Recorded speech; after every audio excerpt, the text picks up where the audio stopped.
घर पर क्या हम बादाम का पौधा लगा सकते हैं? जब मैंने सर्च किया दोस्तों, मुझे पता चला कि बहुत आसानी से बादाम का पौधा लगाया जा सकता है। और जब मैंने इसे ट्राई किया तो आप मानिए वास्तव में मुझे सफलता मिल गई इसे लगाने में। इसकी प्रोसेस बिल्कुल अलग है बादाम के पौधे को लगाने की। चलिए बताती हूँ कैसे इसे लगाना है। इसके लिए कुछ बादाम को लेना है। हमेशा बादाम का चुनाव बिल्कुल सही करें। अच्छे बड़े साइज़ के मोटे बादाम लीजिए। जो सिकुड़े हुए बादाम होते हैं, छोटे साइज़ के बादाम होते हैं, उन्हें नहीं लेना है।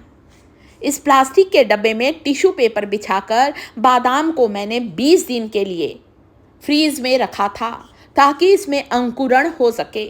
और वाकई में मेरे बादाम स्प्राउट हो चुके हैं।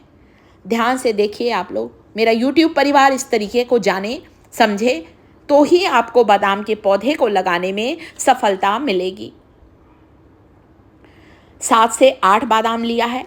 ज़रूरी नहीं कि 8 बादाम का पूरा पौधा लगे, हो सकता है केवल 2 ही बादाम के पौधे लगें।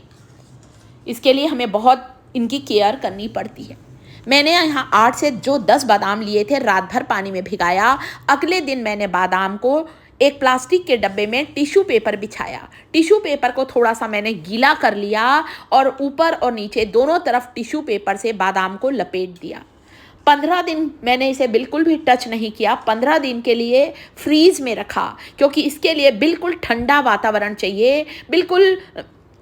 बिल्कुल आप कह सकते हैं बिल्कुल इसे कोल्ड एनवायरनमेंट की ज़रूरत होती है। देखिए इतने सारे बादाम मेरे फट गए हैं, स्प्राउट हो चुके हैं। 15 दिन के बाद जब मैंने चेक किया तो मेरे जो बादाम हैं वो सारे फट गए थे और सारे में से अंकुरण बाहर निकल गया था। इस तरीके से बादाम का पौधा अगर लगाएंगे तो 100% आपको सफलता मिलने वाली है। सूखे बादाम नहीं लगाना है, फ्रीज में रखकर अंकुरित करके बादाम को लगाना है।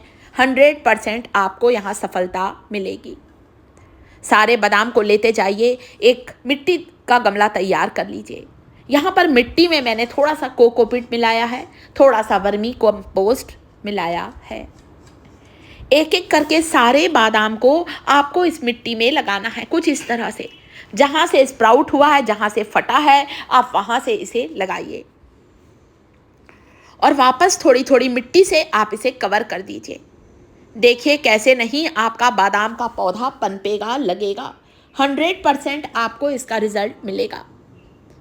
सारे बादाम को मैंने इस तरह से, जो उसका नोक का हिस्सा है जहाँ से बादाम मेरे अंकुरित हुए हैं, स्प्राउट हुए हैं, उन्हें ऊपर रखिएगा ताकि उनका पौधा ऊपर की तरफ बढ़ सके, ग्रो हो सके। मिट्टी हमारी जितनी उपजाऊ होगी, हमारे पौधों का ग्रो होना 100% सफल होगा। अगर हमारी मिट्टी ही अच्छी नहीं है तो कई बीज हमारे जर्मिनेट नहीं होते। इसलिए मैंने मिट्टी को उपजाऊ बनाने के लिए इसमें थोड़ा सा वर्मी कंपोस्ट मिलाया है। आप चाहें तो नीम की खली मिला सकते हैं मिट्टी में, आप चाहें तो थोड़ा कोकोपीट मिला सकते हैं ताकि आपकी मिट्टी अच्छी पोरस हो सके, मिट्टी अच्छी उपजाऊ हो सके। सारे बादाम को लेते जाइए, थोड़ा थोड़ा मिट्टी में आप इस तरह से मिट्टी से कवर करिए, लेते जाइए। देखिए मैंने सारे बादाम को मिट्टी से ढक दिया है, नहीं तो पक्षी आएंगे दाना चुगने और सारे बादाम को खा लेंगे और फिर आपका पौधा नहीं लगेगा। फिर आप बोलेंगे अरे पौधा तो लगा ही नहीं। मैं इसी तरह से अपने छत पर अपने गार्डनिंग को करती हूँ दोस्तों, और अपने YouTube परिवार के लिए तरह तरह के वीडियोस लेकर आती हूँ। बैगन लगा है, मिर्च लगी हुई है, यहाँ पर मैंने भिंडी लगाई है। ध्यान से देखिए मेरे भिंडी का पौधा बहुत अच्छी तरह से ग्रो हो रहा है। समय समय पर पानी डालें। किसी भी बीजों को लगाने के बाद कुछ दिन उसे धूप से बचा कर रखें। मैंने भी यहाँ पर इस गमले को, बादाम के पौधे के गमले को मैंने यहाँ शेड के नीचे रखा है, एक ग्रीन नेट के नीचे रखा है। तो वीडियो को लाइक